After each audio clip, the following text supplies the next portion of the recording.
welcome to Good Art the Podcast. This is episode 2, the conclusion, for now, of my interviews with Rose McDowall of Strawberry Switchblade and so many others. This episode, we concentrate a lot more on her musical career and talk about the many bands she has been a part of.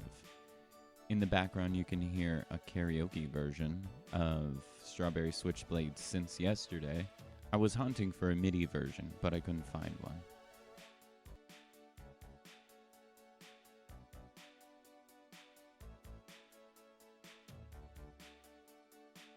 Why did you record Don't Fear the Reaper? Were you a Blue Oyster Cult fan, or...? Actually, I was a That Song fan. Yeah. I liked that song, and I liked everything Blue Oyster Cult did. Like, I did like that, like that song, and I can't remember why I chose it. I just thought I kind of wanted to do something a wee bit different, and I quite liked that song, so I thought I'll do a demo of it. And basically, that's what was released, right. A demo. It was. I didn't even have anything to do with the sleeve or anything. I didn't know it was being released the first time it was released. Some guy who was acting as my manager at the time decided that he would surprise me because I'd gone off somewhere, and that record would be out for me coming back, and his excuse was, I thought I would surprise you. And I just got really, really angry and said, we're not in the fucking 60s now, I'm not, and I love, I really like Lulu. This is nothing against Lulu at all. But I just said, I'm not, it's just a Scottish link. I just said, I'm not fucking Lulu, we choose what we want to do. We're not told what to do. You're not a record company, you're a manager, you're working for me. Do you know what I mean? And it was like, how dare you release something without telling me, without me passing it? So, I mean, that was the first manager I had after Switchblade, and didn't really have one since then, except for the short, brief period where I did, but that went wrong as well, and he had to be sacked. In not a very pleasant way, but he wasn't being very pleasant. Do you have a favorite collaboration that you did, like Spell or Current 93 or anything that really that you felt like? I guess I love the songs on the Spell album, right? So that was fun for that reason, because it's always fun doing covers, because you can just you don't have to be too precious over it, Yeah. But I guess most of the fun that I had would be when I worked with Current 93, because we did quite a lot of things, and it was just that whole hanging out with that band, that crowd at the time. All the members of the band at that time were good friends, and it was really good fun. Yeah. And I kind of was let loose on the track, do what you want. Nobody told me what to do. Not that I would have minded if they said, could you do something like this, Rose? I'm not that precious. If I didn't like it, I wouldn't do it. But with them, it was just do some lads or do what you want. And it was just really good fun. It was good fun touring with them, because I got to do things that if you're the front person, you can't do, because you've got to concentrate on the vocals. So you can't really experiment with the guitar too much. I've got stuck on rhythm 12 string nearly all the time when I'm singing. So it's it was really good fun, because I could experiment a bit more, and Current toured a bit more, and that was good fun. Yeah, that so period. But I also felt, when I played with Felt, I recorded with Felt, I also played live with them at a creation night, and that was just, I loved doing that. I loved doing that because I was such a big fan of Lawrence, and I thought I loved his work since very early days, before I knew him, and so that was a real honour working with them, and going on stage with Jesus Mary Chain, that was like a dream come true. It's like a die happy. I just die read happy that you now did that. moment. Sorry? Oh, I said I just read that you did that. That made me so excited. They're one of my all-time favorites. Totally my favorite band. Every time like they play local, I tend to support them, and I go on stage and I do Just Like Honey with them, and I love it. I guess if I was going to join another band, I'd like to be in the Mary Chain. Yeah.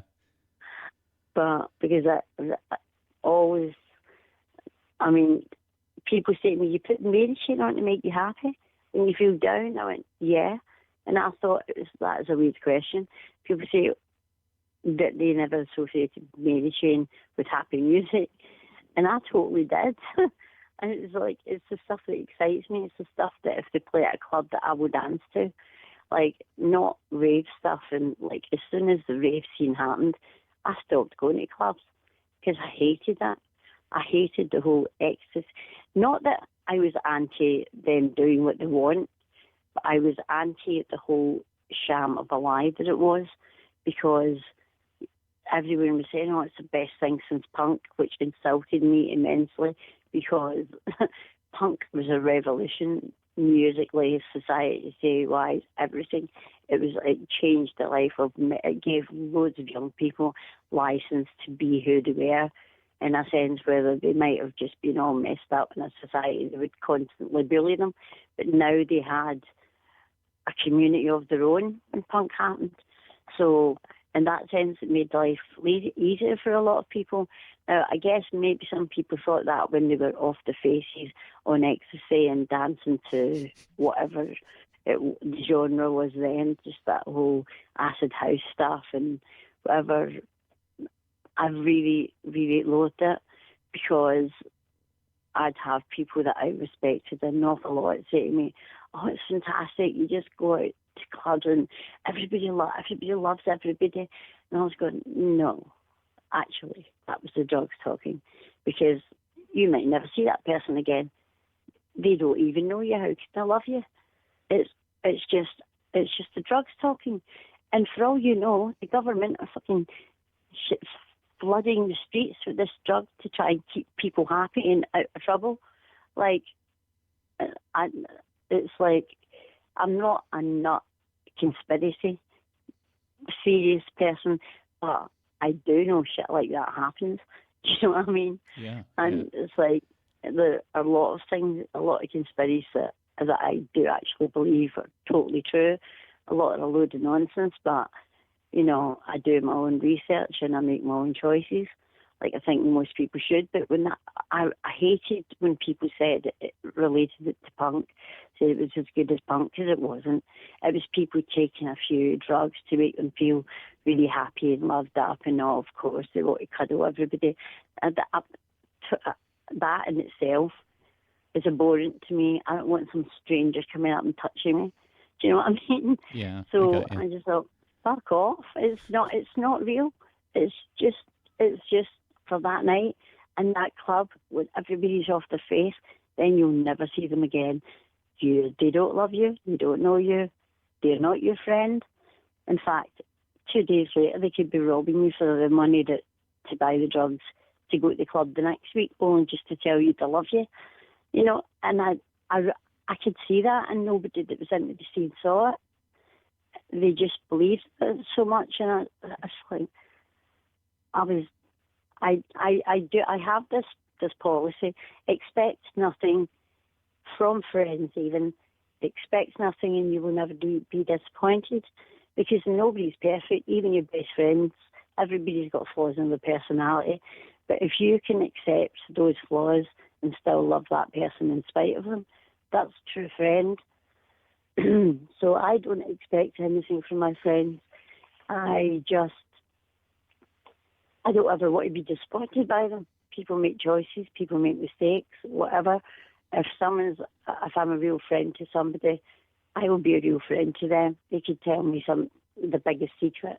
I will never, ever share it, not with my partner, not with anybody. If somebody tells you a secret in confidence, that is an honour. an absolute honour if somebody tells you something really personal to them. To betray that honour, I think, is despicable. So I wouldn't. I've got secrets that I've held for 40 years, because someone asked me not to tell anyone this. And I wouldn't, even though I haven't seen that person for just as long, probably.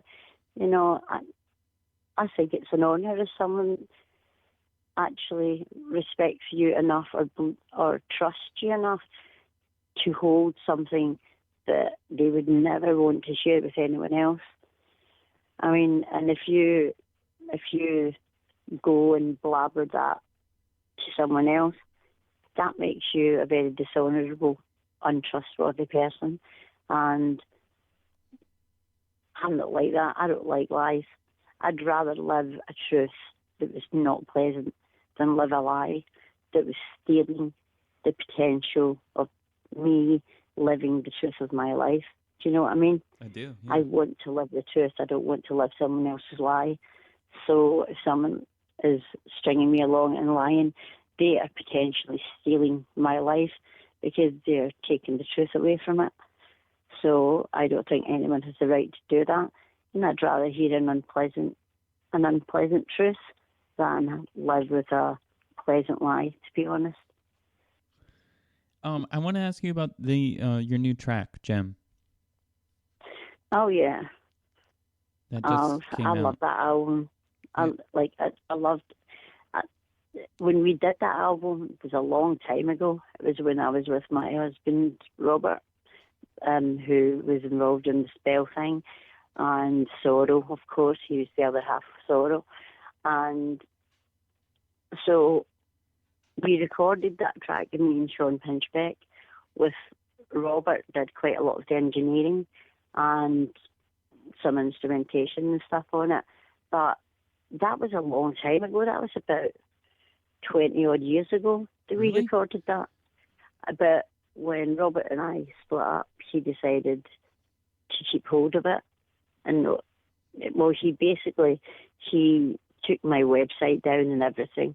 It's because he basically set it up. I provided all the information, the photographs, or whatever. And he just took it down and put a gravestone up there that just said RIP. And what could I do about it? I didn't know how to do a web page, so I couldn't do anything about it. But he also held recordings. I mean, he held back. We'd done all boys' vocals and lots of things ready for the second Spell album. So the second Spell album may still exist somewhere in my house on DAT tapes, but I haven't got through them. I don't have a DAT machine, which I will get at some point. But because I moved since I lived with Robert and haven't unpacked a lot of things yet, so I've still got loads of tapes and stuff to go through to see what's there. But half the Spell album was held back from me. The Gems of the album Gems on with me and Sean. I think that's out now. Yeah, that came out at the beginning of the month, yeah. I think. Yeah, that's right. Well, the Gem, but the whole album will be coming out. I don't know if that's out yet either. I'm not sure. But I think it was just a thing when it was released. But I just loved that album. It was one of my favourite things that I'd done in a long time. Well, it's kind of similar to a wee bit down the same road as Sorrow, right. But a lot more ethereal, a lot more, I guess, experimental, because Sean's a professor of electronic acoustic music, and he used to go. He actually went into the field and with.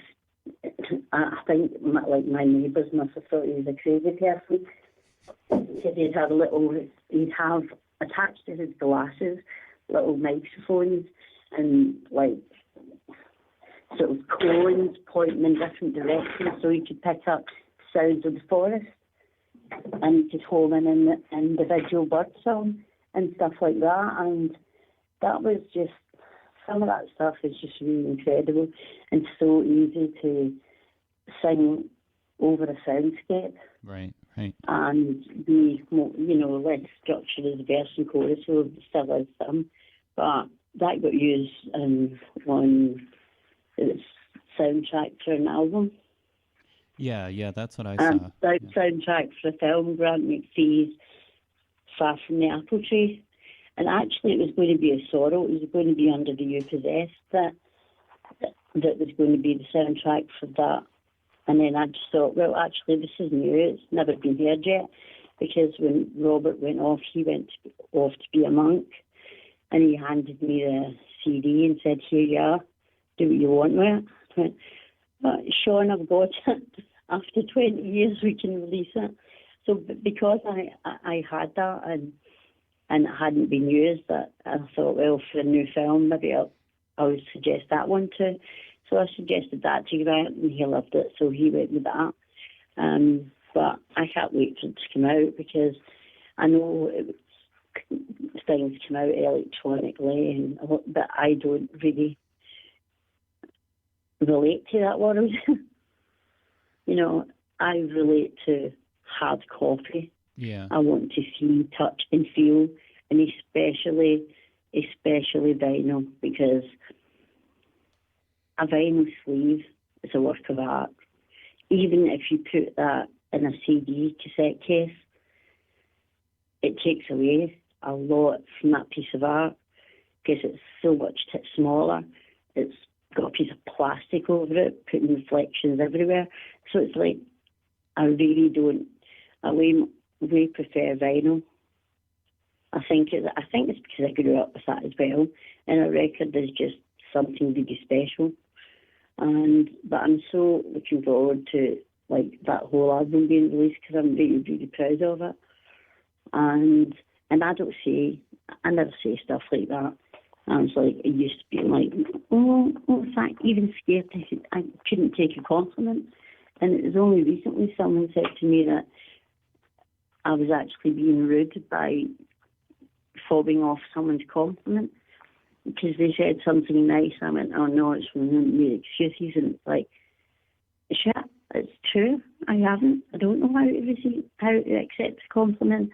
I was too shy, and then I realised that it was quite rude to turn around and say to somebody who said something was good, oh no, it's just something, well thanks, but make excuses for things. I thought, that is quite rude. So now I just say thank you. But it's just because it was embarrassing for me.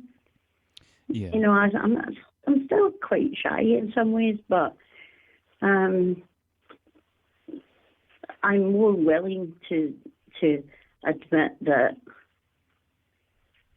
something that I'd or accept someone saying to me something I did was good.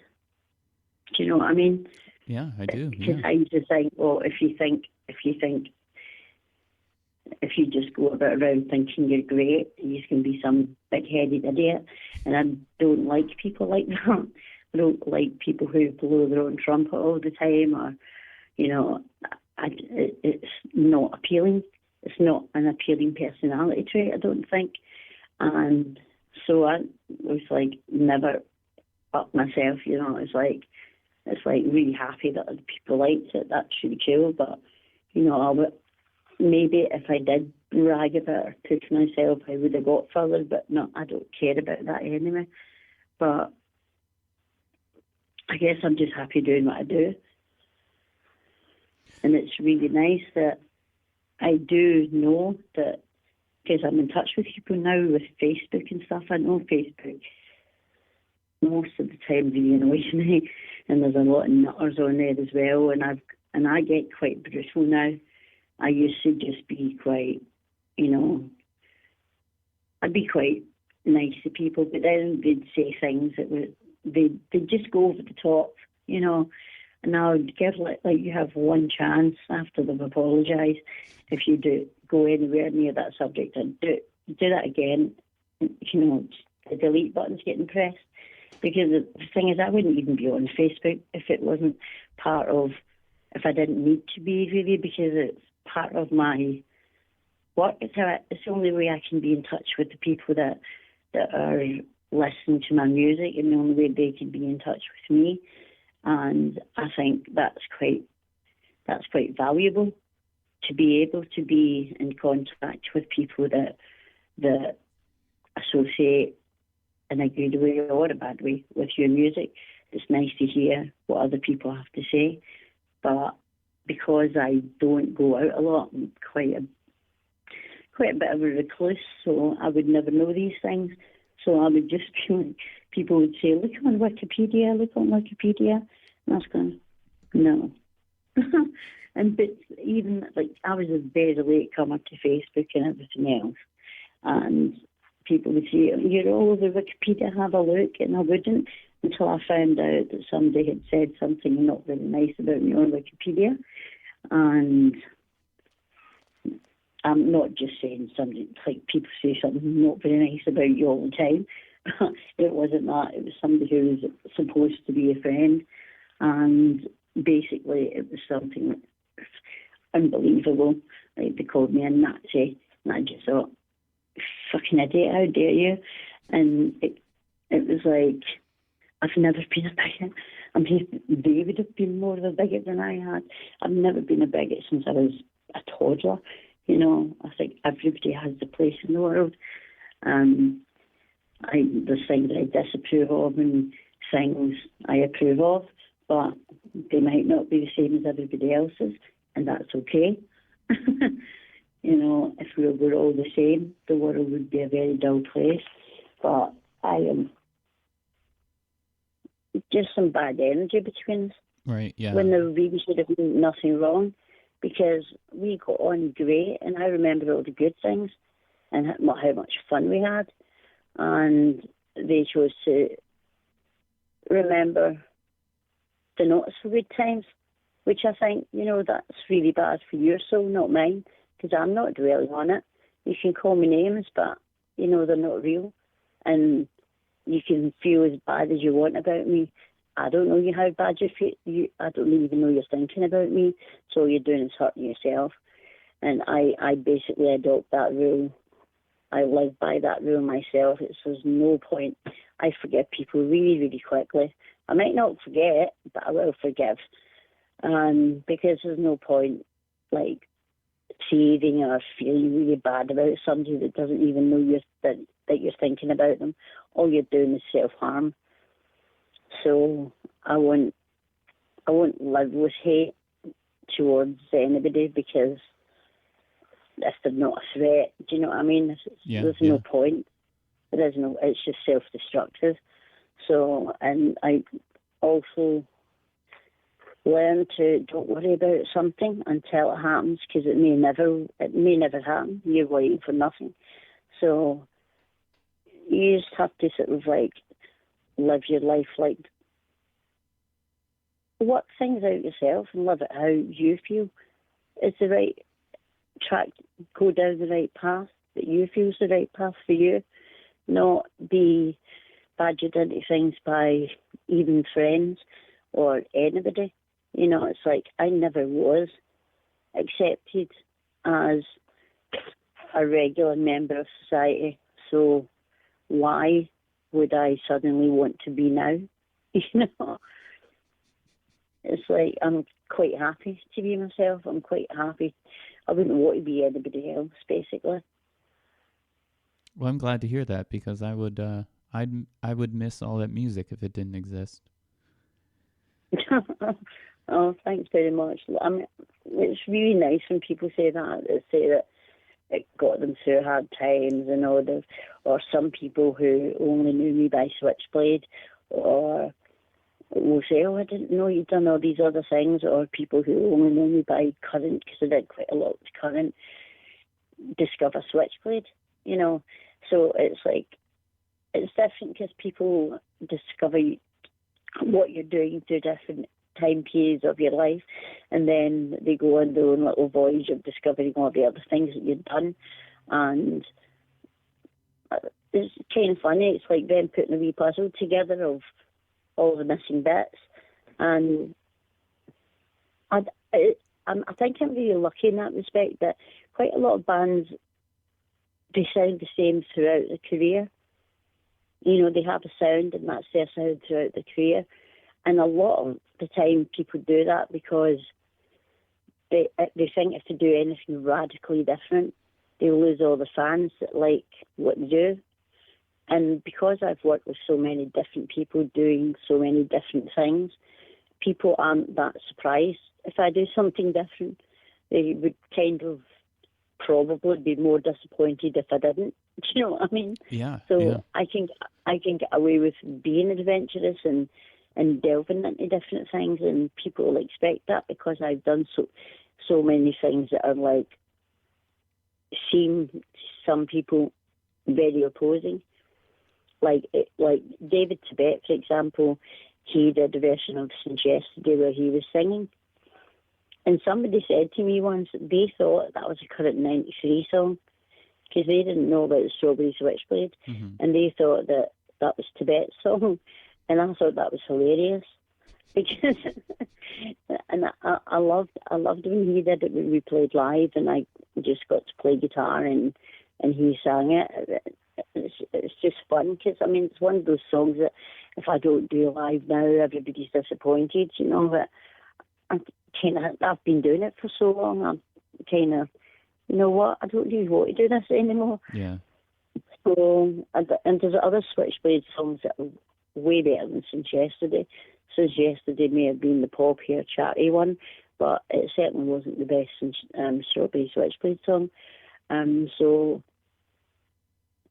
I'm just like, I do still love that Strawberry Switchblade album, although I went through a period of time where I just thought, I wish we hadn't gone down that road with it, because it was the record company saying, try it this way, try it the electronic way. And I didn't really want to do that. I wanted to go down the Trees and Flowers way or, you know, just be a bit more experimental. But by the time you've sort of like recorded the whole album, it's a bit difficult to turn around and say, no, I don't like it, let's scrap it and start again. When you've spent so much money, and somebody that's come from a background like I did that had no money, it's like, that was a lot of money. So it was like, but actually, in retrospect, and for quite a long time now, I love the album. I think it's great. And I always loved the producer, David Motion, anyway. He was just a brilliant guy to work with. But the funny thing was, guitars were his least favourite instrument, which is why you can't hear a lot of guitars on. Yeah.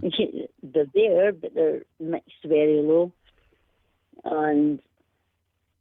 But some of the sounds he did come up with were great anyway, so it was just something a wee bit different. And because I've gone on to do so many more different things, it's not really a problem for me. It's just one of the things I did.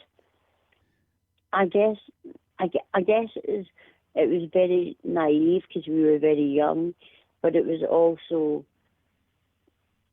it was not planned. It was not, you know, there was no scheme there. It was completely natural, and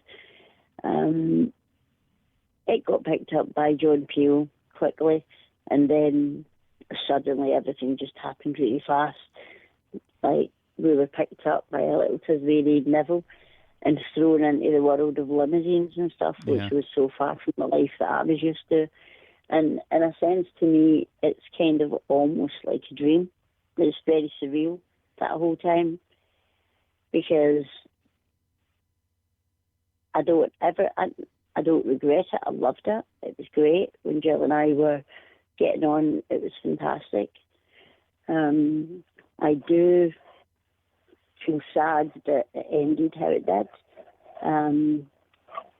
But maybe that was meant to happen, because we've gone on to do many different things, and maybe we might have been pressured too much by record companies and things because they were always trying to change us, but it wasn't going to happen as far as I was concerned, which is one of the reasons we split up.